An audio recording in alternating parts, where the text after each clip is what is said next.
جہان کو بنانے والا، وہ جہان کو چلانے والا، ہر کسی کی مشکلوں کو آسان کرنے والا، اس کریم کا شکر ادا کرتے ہیں کہ جس نے ہمیں آج جمعہ کے بابرکت دن میں اپنے پاک گھر کے اندر اپنا اور اپنے حبیب علیہ الصلاۃ والسلام اور اپنے مقربین کا ذکر خیر کرنے سننے کے لیے حاضری کی توفیق بخشی ہے۔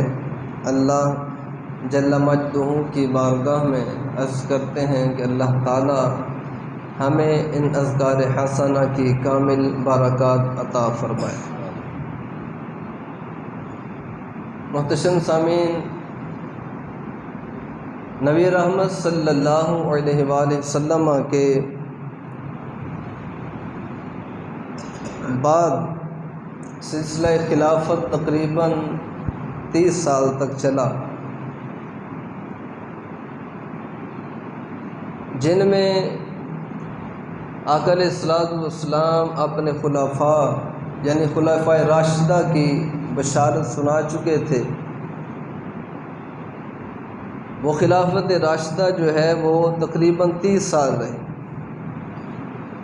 ان میں آقا علیہ الصلوۃ والسلام کے جو خلیفہ راشد بنے وہ 5 افراد تھے، جن میں سب سے پہلے حضرت ابوبکر صدیق رضی اللہ عنہ، دوسرے حضرت عمر فاروق رضی اللہ تعالی عنہ، تیسرے حضرت عثمان غنی رضی اللہ تعالی عنہ، چوتھے حضرت علی المرتضیٰ شیر خدا رضی اللہ تعالی عنہ، اور 5ویں حضرت حسن رضی اللہ تعالی عنہ۔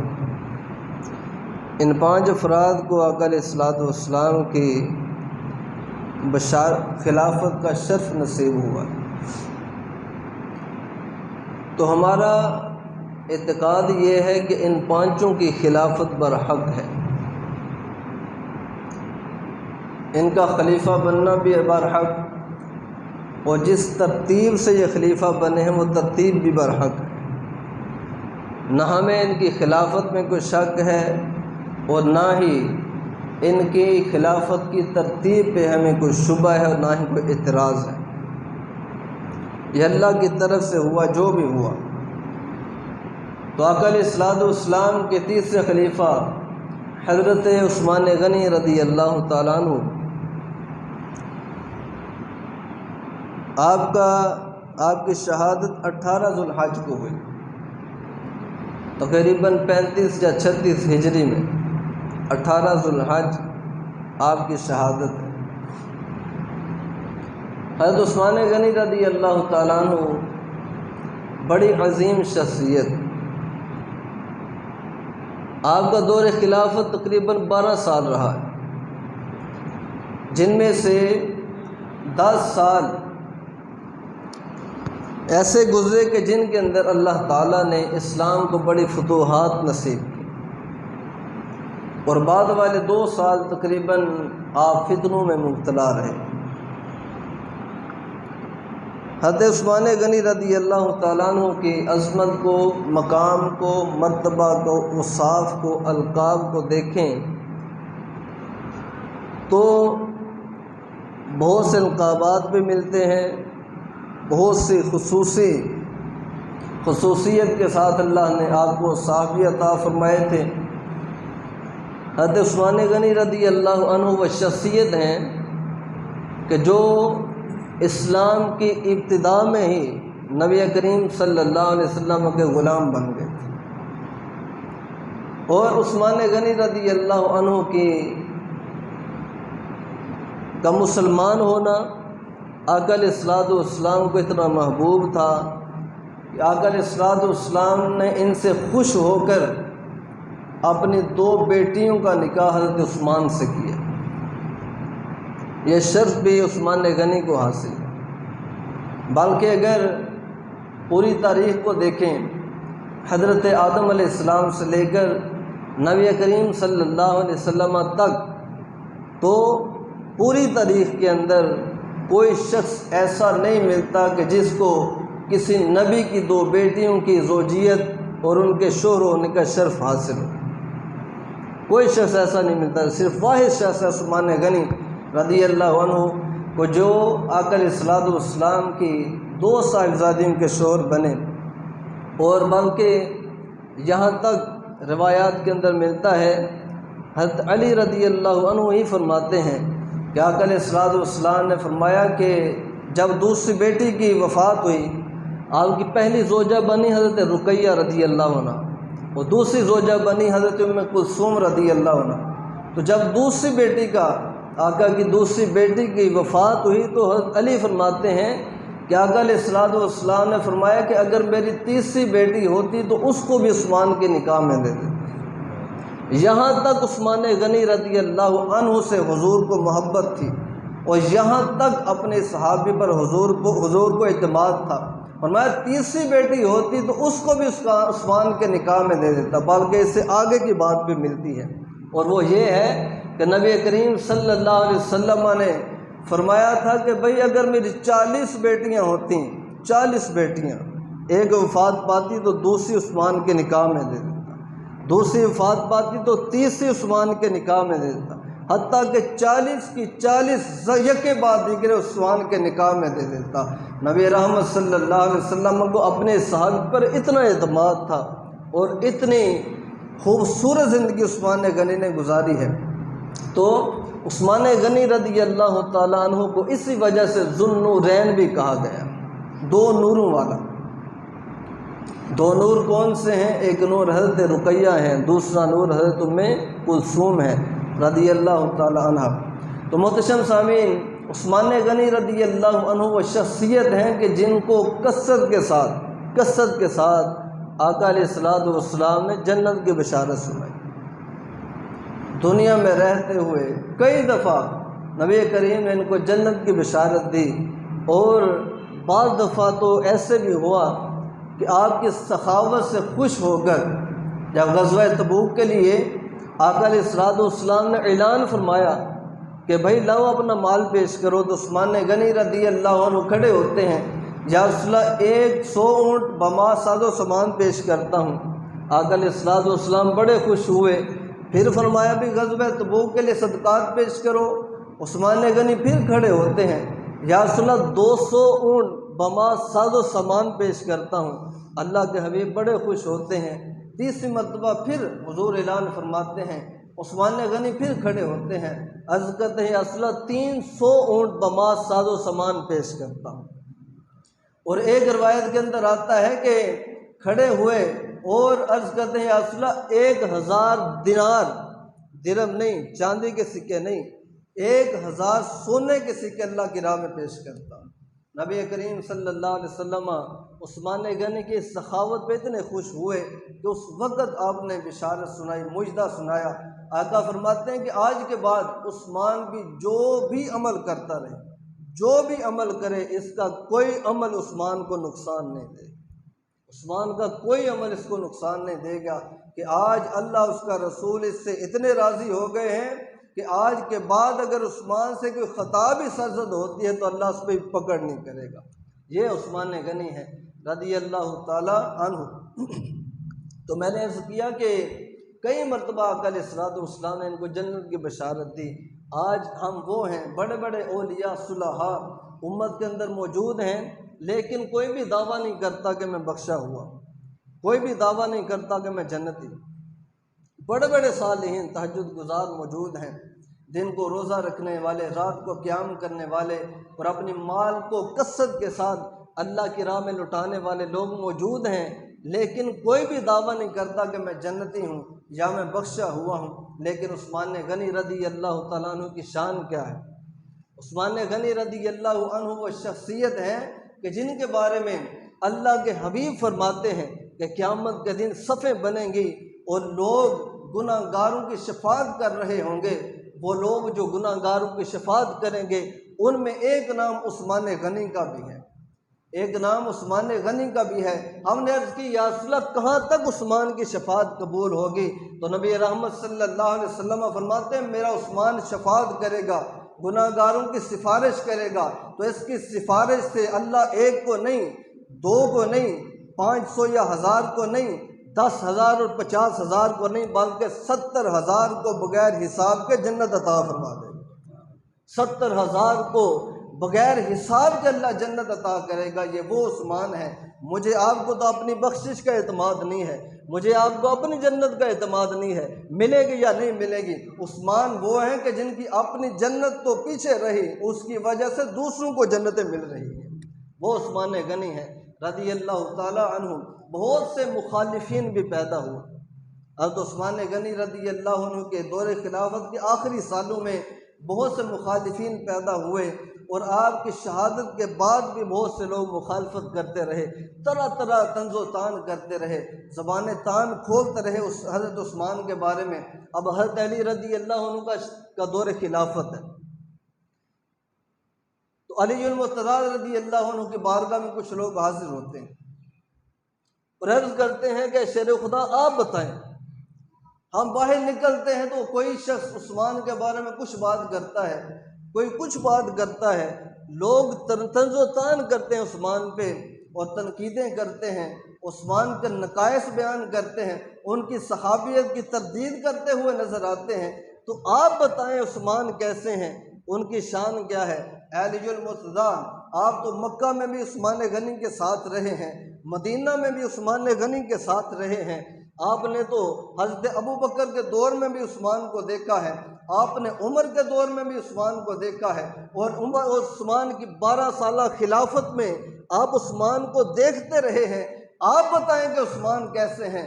حضرت علی المرتضیٰ شیر خدا رضی اللہ تعالیٰ نے فرماتے ہیں، لوگوں عثمان کے بارے میں اپنی زبانوں کو بند کر لو، کوئی شخص عثمان پر طنز و تان کرتا ہوا نظر نہیں آنا چاہیے۔ ہم نے کہا ہے علی المرتضیٰ کیوں منع کرتے ہیں؟ تو شیر خدا فرماتے ہیں کہ لوگوں سنو، عثمان کی شان یہ ہے کہ اللہ تعالیٰ کے جو سب سے افضل فرشتے ہیں، سب سے اعلیٰ فرشتے ہیں، جو مالائے اعلیٰ پر رب کی طرف سے ڈیوٹیاں کر رہے ہیں، وہ فرشتے بھی عثمان کو ذوالنورین کہہ کر پکارتے ہیں، وہ فرشتے بھی عثمان کو ذوالنورین کہتے ہیں۔ اے لوگوں عثمان کے بارے میں طنز و تان کی زبانیں بند کر دو۔ علی المرتضیٰ کیوں؟ علی المرتضیٰ فرماتے ہیں اس وجہ سے کہ عثمان وہ ہیں کہ جن کو اللہ کے حبیب نے اپنی 2 بیٹیوں کے عقد کا شرف عطا فرمایا ہے۔ علی وہ ہے کہ جس کے نکاح میں حضور کی 1 بیٹی ہے، عثمان وہ ہے کہ جس کے نکاح میں حضور کی 2 بیٹیاں ہیں۔ اے لوگوں عثمان کے بارے میں زبان تان کو روک دو۔ اے لوگوں سنو، عثمان وہ ہیں کہ جن کو دنیا میں رہتے ہوئے اللہ کے حبیب نے جنت میں ایک محل کی بشارت سنا رکھی ہے، محل کی بشارت سنا رکھی ہے۔ یہ وہ عثمان غنی ہیں کہ جن کی عظمت کو شیر خدا بیان کر رہے ہیں، جن کے مقام و مرتبہ کو شیر خدا بیان کر رہے ہیں کہ لوگوں کوئی عامی نہیں، والا اعلیٰ کے فرشتے عثمان کو ذوالنورین کہتے ہیں کہ عثمان 2 نوروں والا ہے، ایک نور رقیہ ہے، ایک نور ام کلثوم ہے۔ وہ علی المرتضیٰ رضی اللہ تعالیٰ عنہ فرماتے ہیں کہ لوگوں عثمان وہ ہیں کہ جن کو حضور نے دنیا میں جنت میں محل کی بشارت سنا رکھی ہے۔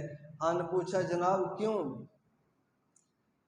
تو نبی کریم صلی اللہ علیہ وسلم کا یہ غلام علی المرتضیٰ فرماتے ہیں کہ آقا علیہ الصلوۃ والسلام جب مدینہ تشریف لائے، مسجد نبوی تیار ہوئی، صحابہ مسجد نبوی میں نماز پڑھنے لگے۔ اب صحابہ کی تعداد آہستہ آہستہ بڑھنے لگی اور مسجد کی جگہ کم پڑنے لگی۔ نبی کریم صلی اللہ علیہ وسلم نے ایک دن صحابہ سے فرمایا کہ صحابہ کون ہے کہ جو میری مسجد کو وسیع کرے گا، کون ہے جو میری مسجد کو کشادہ کرے گا، کون ہے جو اس کی توسیع کرے گا؟ اس وقت ایک ہی بندہ کھڑا ہوا تھا اور اس بندے کا نام عثمان غنی ہے۔ عثمان غنی رضی اللہ عنہ کھڑے ہوتے ہیں اور سوال کرتے ہیں، یا رسول اللہ صلی اللہ علیہ وسلم، جو شخص یہ کام کرے، آپ کی مسجد کی توسیع کرے، مسجد کو کشادہ کرے، مسجد کو وسیع کرے، اس کے لیے انعام کیا ہے؟ اللہ کے حبیب فرماتے ہیں کہ جو میری مسجد کو وسیع کرے گا، میں اس کو رب سے جنت میں محل لے کر دوں گا، میں اس کو جنت میں رب سے محل لے کر دوں گا، گھر لے کر دوں گا۔ اس وقت عثمان غنی رضی اللہ عنہ نے اپنا کثیر مال خرچ کیا اور مسجد نبوی کی توسیع کی۔ اب اس توسیع کی وجہ سے عثمان وہ ہیں کہ جن کے ساتھ حضور کا وعدہ ہے کہ رب کی جنت سے محل لے کر دیں گے، رب کی جنت سے گھر لے کر دیں گے۔ تو عثمان غنی رضی اللہ تعالیٰ عنہ کو کئی دفعہ نبی رحمت صلی اللہ علیہ وسلم جنت کی بشارت سنا چکے ہیں۔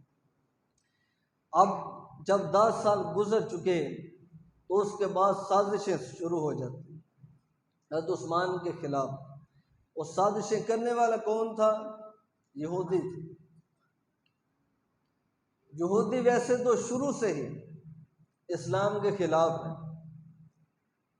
سب سے پہلی تکلیف یہودیوں کو یہ ہے کہ یہودی حضرت اسحاق علیہ السلام کی اولاد سے ہیں اور نبی کریم صلی اللہ علیہ وسلم حضرت اسماعیل علیہ السلام کی اولاد سے ہیں۔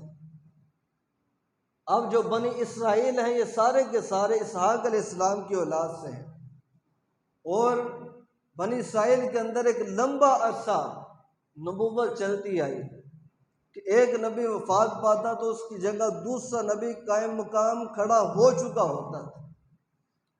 یہ دوسرے نبی کے وفات پانے سے پہلے تیسرا نبی اللہ بھیج چکا ہوتا تھا۔ تو ایک لمبا عرصہ بنی اسرائیل میں نبوت رہی، لیکن اللہ کے حبیب صلی اللہ علیہ وسلم جب تشریف لائے تو یہ کس کی نسل سے تھے؟ حضور حضرت اسماعیل علیہ السلام کے نسب اور آپ کی نسل سے تھے۔ تو پہلی تکلیف یہودیوں کو یہ ہوئی کہ ایک لمبا عرصہ نبوت ہمارے پاس رہی ہے لیکن اب ہم سے نبوت منتقل ہو گئی، یہ پہلی تکلیف تھی۔ اس کے بعد جب نبی کریم صلی اللہ علیہ وسلم مدینہ تشریف لائے تو مدینہ میں 3 قبیلے تھے یہودیوں کے، بنو نذیر، بنو قریظہ اور بنو قینقاع۔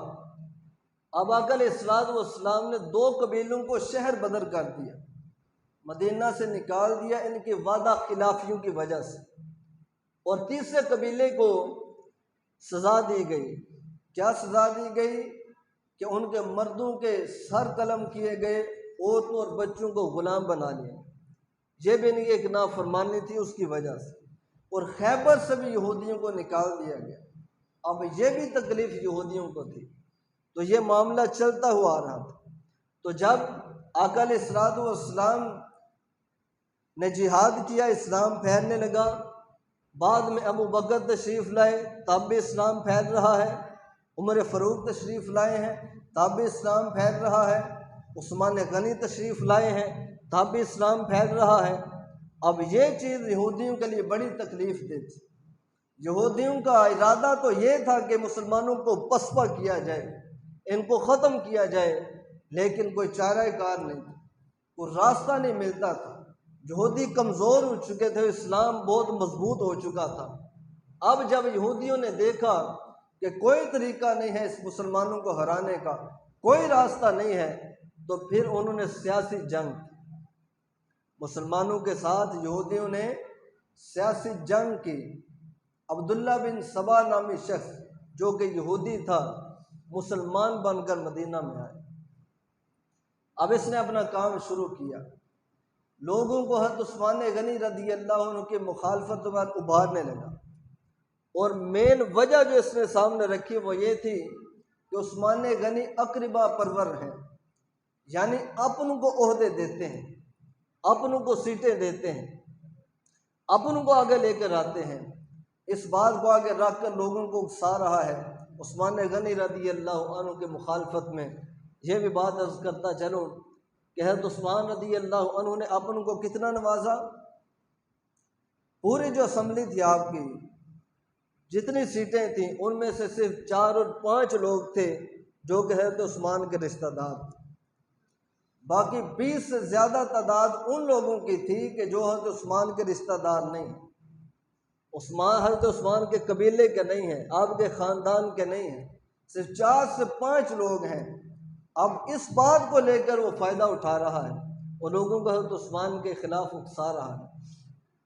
اب جب دیکھتے ہیں کہ بھئی لوگ تیار ہو چکے ہیں حضرت عثمان کی مخالفت میں، ادھر مصر کے اندر بھی لوگ ہیں، شام کے اندر بھی ہیں، ہر طرف جب لوگ تیار ہو گئے تو پھر انہوں نے دعویٰ بولا مدینہ پر۔ حضرت عثمان رضی اللہ تعالیٰ عنہ کے گھر کا گھراؤ کر لیا اور 40 دن تک گھراؤ رہا۔ اب یہ 40 دن کیسے گزرے؟ عثمان غنی رضی اللہ عنہ گھر سے نکل کر مسجد نبوی میں نماز بھی نہیں پڑھ سکتے، پابندی ہے۔ عثمان غنی کے گھر میں کوئی جا نہیں سکتا، آ نہیں سکتا، راشن بند ہے، پانی بند ہے۔ علماء لکھتے ہیں کہ 40 دن تک حضرت عثمان پر پانی بند رہا۔ اب ان 40 دنوں میں صحابہ کہاں تھے؟ تو صحابہ اپنا کردار ادا کرتے رہے۔ حضرت علی رضی اللہ عنہ مدینہ میں موجود نہیں تھے، مدینہ سے باہر تھے، لیکن آپ نے اپنے بیٹوں کو پیغام بھیجا، حسن و حسین کو پیغام بھیجا کہ بھئی حضرت عثمان کے دروازے پر پہرہ دار بن کر کھڑے رہنا ہے، کوئی شخص حضرت عثمان کو نقصان نہ پہنچانے پائے۔ حضرت ابو ہریرہ رضی اللہ تعالیٰ عنہ پہرے دار بن کر کھڑے ہیں، حضرت عبداللہ بن زبیر پہرے دار بن کر کھڑے ہیں، تو کسی کو سامنے کے دروازے سے اندر داخل ہونے کی جرت نہیں ہے۔ اب صحابہ حضرت عثمان کے پاس جاتے ہیں، ان میں سے ایک صحابی ہیں تو مغیرہ بن شعبہ رضی اللہ تعالیٰ عنہ، وہ حضرت عثمان کے پاس جاتے ہیں، کہتے ہیں جناب اب کسی کی بات نہیں مان رہے، آپ کسی کی نہیں مانتے، نہ تو باہر نکل کر آپ جنگ کرتے ہیں، نہ ہی کہ لوگوں کے مخالفت میں کھڑے ہوتے ہیں، نہ ہمیں اجازت دیتے ہیں، تو مہربانی کریں کہ میری 3 باتوں میں سے کوئی ایک مان لیں، ہم آپ کو اس حال میں نہیں دیکھ سکتے۔ تو پہلی بات یہ ہے کہ آپ ہمارے ساتھ نکلیں، صحابہ موجود ہیں، غلام موجود ہیں، ہم مل کر ان دشمنوں سے جنگ کرتے ہیں اور آپ کے حق میں کھڑے ہوتے ہیں۔ پہلی بات یہ ہے۔ دوسرا آپشن یہ ہے کہ آپ نکلیں، ہم پیچھے کے دروازے سے نکلتے ہیں اور مکہ چلے جاتے ہیں۔ مکہ شہر حرم ہے، جس کے بارے میں اللہ کہتا ہے من دخلہ کان آمنا، کہ جو مکہ میں داخل ہو جاتا ہے امن پا جاتا ہے۔ اب شہر مکہ کی شان یہ ہے کہ اس کے درختوں کو کاٹنا جائز نہیں ہے، درختوں کے پتوں کو توڑنا جائز نہیں ہے، مکہ کے جانور کو قتل کرنا جائز نہیں ہے، مکہ میں کسی پرندے کو نقصان پہنچانا جائز نہیں ہے، مکہ میں کسی کی جان کو نقصان پہنچانا جائز نہیں ہے، لہذا مکہ چلے جائیں، یہ لوگ مکہ میں آپ پر حملہ نہیں کریں گے۔ اور تیسری بات یہ ہے کہ آپ ہمارے ساتھ نکلیں اور ملک شام حضرت امیر معاویہ کی حفاظت میں چلے جاتے ہیں، ان کے پاس بڑا لشکر ہے، آپ کی حفاظت کریں گے، یہ لوگ آپ کو نقصان نہیں پہنچا پائیں گے۔ یہ 3 باتیں حضرت مغیرہ بن شعبہ رضی اللہ عنہ نے حضرت عثمان کے سامنے رکھی۔ اب سنیں حضرت عثمان کا جواب کیا ہے۔ قرآن نازل پوری امت پر ہوا ہے اور قیامت تک قرآن نازل ہوا ہے۔ اس قرآن کے اندر اللہ کہتا ہے انما المؤمنون اخوۃ، کہ ایمان والے سارے کے سارے بھائی ہیں، وہ چاہے 1400 سال پہلے کے ہیں یا آج کے دور کے ہیں یا قرب قیامت میں ہوں گے، جتنے بھی ایمان والے ہیں قرآن کہتا ہے بھائی بھائی ہیں۔ تو بھائی ہونے سے مراد کیا ہے کہ ایک دوسرے کو نقصان نہیں پہنچاتے، ایک دوسرے کو تکلیف نہیں پہنچاتے، دوسروں کی تکلیف کو برداشت نہیں کرتے، دوسروں کی تکلیف کا سبب نہیں بنتے، قرآن نے یہ کہا ہے۔ لیکن میں عرض کروں کہ اس قرآن پر شاید عمل 1400 سال پہلے والے لوگوں نے کیا ہے، آج کے دور کے مسلمان قرآن پہ عمل نہیں کر رہے۔ تو عثمان غنی رضی اللہ عنہ کا جواب کیا تھا؟ پہلا آپشن تھا ہمارے ساتھ نکلیں، جنگ کریں۔ اب جو سامنے کھڑے ہیں وہ بھی اسلام کے دعوے دار ہیں، وہ بھی مسلمان ہیں۔ عثمان غنی رضی اللہ عنہ فرماتے ہیں نہیں، میں آپ کے ساتھ مل کر جنگ نہیں کروں گا، میں اپنی مسند کی خاطر، اپنی سیٹ کی خاطر، اپنے تخت کی خاطر، اپنی خلافت کی خاطر، اپنی امامت کی خاطر مسلمانوں کا خون نہیں بہاؤں گا، میں مسلمانوں کا خون نہیں بہاؤں گا۔ جان کا خطرہ ہے، لیکن اس وقت بھی عثمان غنی کو فکر ہے تو امت کی فکر ہے، امت کے خون کی فکر ہے۔ گویا کہ عثمان کہہ رہے ہیں کہ میں اپنی مسند کو، اپنے تخت کو حضور کی امت پر قربان کرنے کے لیے تیار ہوں، میں اپنی سیٹ کو حضور کی امت پر قربان کرنے کے لیے تیار ہوں، میں اپنے تخت کو حضور کی امت کے خون پر قربان کرنے کے لیے تیار ہوں۔ لیکن ذرا آج کے دور کے خلفاء کو تو دیکھیں، آج کے دور کے حاکموں کو دیکھیں، آج کے دور کے عہدیداروں کو تو دیکھیں، آج کے دور کے بادشاہوں اور سلطانوں کو تو دیکھیں، آج ہمارے ملک کا حال کیا ہے۔ آج ساری جنگ سیٹ کی ہے، آج ساری جنگ مسند کی ہے۔ آج کوئی بھی پارٹی لڑ رہی ہے تو اپنی سیٹ کے لیے لڑ رہی ہے اور اس سیٹ کے لیے خون بہائے جا رہے ہیں۔ اس دور کا مسلمان نعرہ لگاتا تھا کہ حضور کی امت پر اپنے تخت کو قربان کر دوں گا، اور آج کا حاکم گویا کہ نعرہ لگا رہا ہے کہ اپنی سیٹ کی خاطر حضور کی امت کو قربان کر دوں گا، اپنی سیٹ کے لیے حضور کی امت کا خون بہا دوں گا۔ اتنا فرق آ گیا، اتنا ڈفرینس ہے، اتنا اختلاف ہماری اور ان کی سوچ میں پیدا ہو چکا ہے۔ مسلمان ہم بھی ہیں، مسلمان وہ بھی تھے، لیکن زمین و آسمان کا فرق ہے۔ گویا کہ یوں کہیں ہماری سوچ اس طرح ہو چکی ہے کہ مشرق مغرب بن چکا ہے، مغرب مشرق بن چکا ہے، اتنا فرق آ چکا ہے۔ وہ کہتے ہیں بھئی سیٹ جانے دوں گا، حضور کی امت کا خون نہیں بہاؤں گا۔ آج ہمارے دور کے اندر کتنے لوگ ہیں جو خودکشیاں کر رہے ہیں، کتنی مائیں ہیں جو اپنے بچوں کو ذبح کر رہے ہیں، کتنے باپ ہیں جو اپنے بچوں کو ذبح کر رہے ہیں، اور کتنے لوگ ہیں جو سیٹ کی خاطر قتل ہو رہے ہیں۔ آئے دن ہنگامے ہوتے ہیں۔ احتجاج ہوا، احتجاج کے اندر 10 مارے گئے، احتجاج ہوا 15 مارے گئے، احتجاج کے اندر 20 اور 30 اور 50 مارے گئے۔ کسی کو فکر نہیں ہے، حاکموں تک خبریں پہنچتی ہیں، ادھر سے سنتے ہیں ادھر سے نکال دیتے ہیں۔ آج ہمارے بادشاہوں کا یہ حال ہے تو کتنا فرق پیدا ہو چکا، بالکل سوچیں بدل چکیں۔ عثمان غنی رضی اللہ عنہ فرماتے ہیں کہ بھائی سیٹ کو امت پر قربان کرو، انما المؤمنون اخوۃ، میرے رب نے کہا ہے کہ بھائی سارے ایمان والے آپس میں بھائی ہیں، میں سیٹ کی خاطر امت کا خون نہیں بہاؤں گا۔ دوسری بات یہ تھی کہ ابو بکر نکلیں، اے عثمان نکلیں، مکہ چلے جاتے ہیں، وہاں پر کم از کم یہ لوگ آپ کا خون نہیں بہائیں گے، آپ کو تکلیف نہیں دیں گے۔ تو عثمان غنی رضی اللہ عنہ فرماتے ہیں بھائی وہ شہر حرم ہے، وہ امن والا شہر ہے، جس کے امن کو اللہ نے قرآن میں بیان کیا ہے، وہ عزت والا شہر ہے۔ عثمان نہیں چاہتا کہ عثمان کی وجہ سے اس شہر کی حرمت پامال ہو، عثمان کی وجہ سے اس شہر کا امن خطر میں پڑ جائے، عثمان نہیں چاہتا۔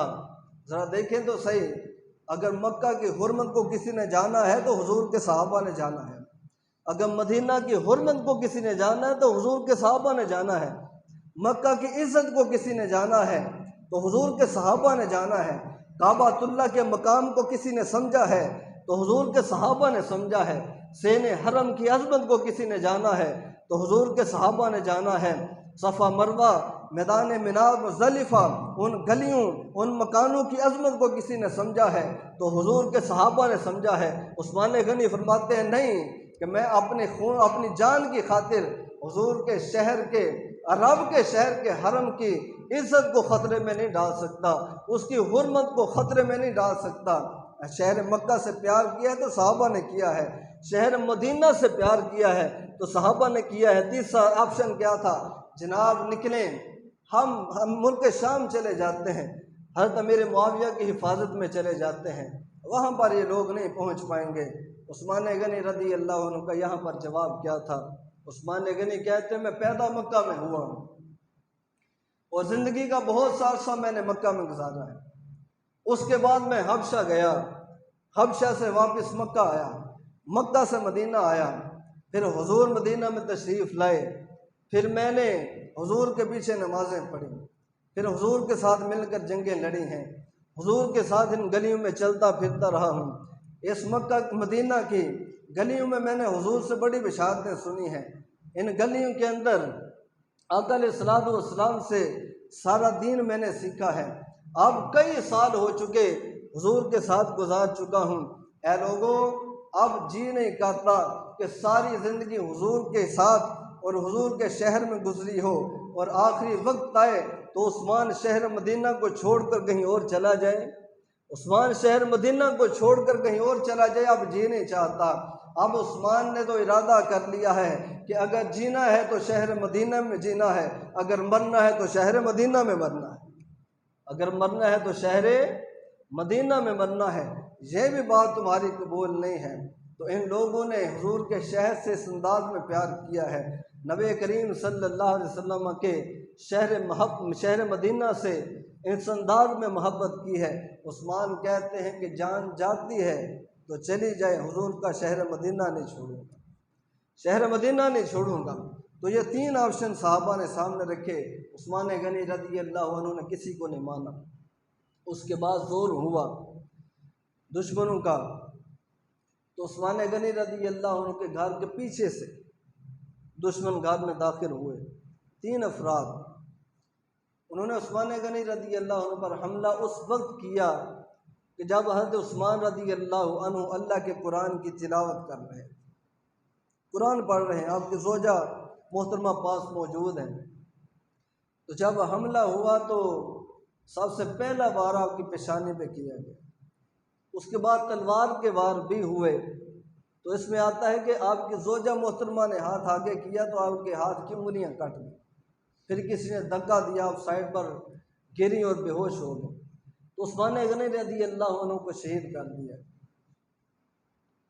اب جب حضرت عثمان شہید ہوئے تو اس وقت میں نے عرض کیا کہ آپ قرآن کی تلاوت کر رہے ہیں، اور آپ کے جسم سے جب خون مبارک نکلا تو اس کے کچھ قطرے قرآن پاک پر بھی گرے، اور اس وقت آپ کی زبان مبارک پر یہ آیت تھی، فَسَيَكْفِيكَهُمُ اللَّهُ وَهُوَ السَّمِيعُ الْعَلِيمُ، اے لوگو تمہیں لوگ کافی ہیں، مجھے تو اپنا رب کافی ہے۔ عثمان کو تو رب کافی ہے۔ فَسَيَكْفِيكَهُمُ اللَّهُ وَهُوَ السَّمِيعُ الْعَلِيمُ، جو سننے والا بھی ہے، جو جاننے والا بھی ہے، جو دیکھنے والا بھی ہے۔ تو اس آیت مبارکہ پر آپ کا خون گرا۔ یہاں پر لوگوں نے بڑی پیاری بات لکھی ہے، لوگ علماء کہتے ہیں کہ علماء نے بڑی پیاری بات لکھی، لکھتے ہیں کہ بھئی بہت سے لوگ آج تک دنیا میں شہید ہو چکے ہیں، اور قیامت کے دن ہر کسی کی شہادت کی گواہی دی جائے گی۔ اب قیامت کے دن جب شہیدوں کے گواہ کھڑے ہوں گے تو کسی کی شہادت کی گواہی باپ دے گا، کسی کی شہادت کی گواہی ماں دے گی، کسی کی شہادت کی گواہی بھائی دے گا، کسی کی شہادت کی گواہی دوست دے گا، کسی کی شہادت کی گواہی لشکر والے دیں گے۔ عثمان غنی وہ عظیم شخصیت ہیں کہ جب ان کے لیے گواہ کھڑا کیا جائے گا تو ان کا گواہ اللہ کا قرآن ہوگا، ان کا گواہ اللہ کا قرآن ہوگا۔ قرآن گواہی دے رہا ہوگا کہ لوگوں عثمان کی شہادت میں کوئی شک نہیں ہے۔ اللہ کا قرآن کہتا ہے کہ عثمان اللہ کے لیے شہید ہوا ہے، عثمان اللہ کے لیے شہید ہوا ہے۔ تو عثمان غنی رضی اللہ عنہ تلاوت قرآن کر رہے تھے۔ محتشم سامعین، آپ میں سے بہت سے لوگوں نے سنا ہوگا کہ چند دن پہلے بڑا المناک واقعہ پیش آیا سویڈن کے اندر، بڑا المناک واقعہ جو مسلمانوں کے دلوں کو چیر دینے والا ہے، دلوں کو پھاڑ دینے والا ہے، اور مسلمانوں کے حوصلوں کو گویا کہ توڑ دینے والا ہے، ہمتوں کو توڑ دینے والا ہے۔ وہ کیا ہے کہ پچھلے دنوں میں معاذ اللہ سویڈن میں قرآن پاک کو جلایا گیا، پاؤں کے نیچے رکھ کر اس کی بے حرمتی کی گئی۔ میں عرض کروں کہ ہمارے پاس جو حرمت والی چیزیں ہیں سمجھیں 3 ہی ہیں۔ وہ کون سی؟ کہ ایک شہر مکہ کعبۃ اللہ، اللہ کا گھر ہے، دوسرا شہر مدینہ میں حضور کا روضہ ہے، اور تیسری جو ہمارے لیے سب سے زیادہ قابل حرمت چیز ہے وہ اللہ کا قرآن ہے، وہ اللہ کا قرآن ہے۔ تو ایمان والے اپنی جانوں سے بڑا پیار کرتے ہیں، اپنی جانوں سے بڑی محبت کرتے ہیں، لیکن جب اللہ کے گھر کی بات آتی ہے اور دوسری طرف اپنی جانیں ہوتی ہیں تو پھر ایمان والے کیا کرتے ہیں؟ اللہ کے گھر پر اپنی جانوں کو قربان کرتے ہیں۔ تو جب شہر مدینہ کی بات آتی ہے، دوسری طرف اپنی جانوں کی بات آتی ہے، تو ایمان والے کیا کرتے ہیں؟ اپنی جانیں اللہ کے رسول کے روضے پر قربان کرتے ہیں۔ اور جب قرآن کی بات آتی ہے، دوسری طرف جانوں کی بات آتی ہے، جانوں سے ایمان والوں کو بڑی محبت ہے، لیکن جب قرآن کی بات آتی ہے تو پھر ایمان والے جانیں دے کر اللہ کے قرآن کی حفاظت کرتے ہیں، جانیں دے کر اللہ کے قرآن کی حفاظت کرتے ہیں۔ اللہ کا قرآن ہمارے روح کی تسکین ہے، ہمارے دلوں کا سکون ہے۔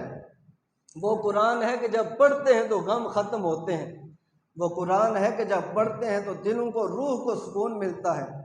وہ قرآن ہے کہ جب پڑھتے ہیں تو اللہ ہدایت کے دروازے کھول دیتا ہے۔ تو اس قرآن کی خاطر 1400 سال سے ہمارے اسلاف قربانیاں دیتے آئے ہیں، اس قرآن کی حفاظت کرتے آئے ہیں۔ آج بھی اگر جان دے کر قرآن کی حفاظت کرنی پڑے تو ہم ارادہ کرتے ہیں، ہم نیتیں کرتے ہیں کہ انشاءاللہ ہم پیچھے نہیں رہیں گے۔ محترم سامعین، جب یہ اتنا بڑا معاملہ ہمارے قرآن کے ساتھ ہو چکا ہے تو پوری دنیا کے اندر بڑی تعداد میں مسلمان موجود ہیں، بڑے سے ملک ہیں اور حکمران بھی موجود ہیں، لیکن صرف ایک بندہ ایسا ہے کہ جو قرآن کے بارے میں کھل کر بولا ہے، جو دشمنوں کے مقابلے میں کھل کر بولا ہے، اور وہ ترکی کا صدر ہے، طیب اردگان بولا ہے۔ پاکستان سے بھی کوئی جواب نہیں، سادہ سا جواب، یا تم نے غلط کیا ہے۔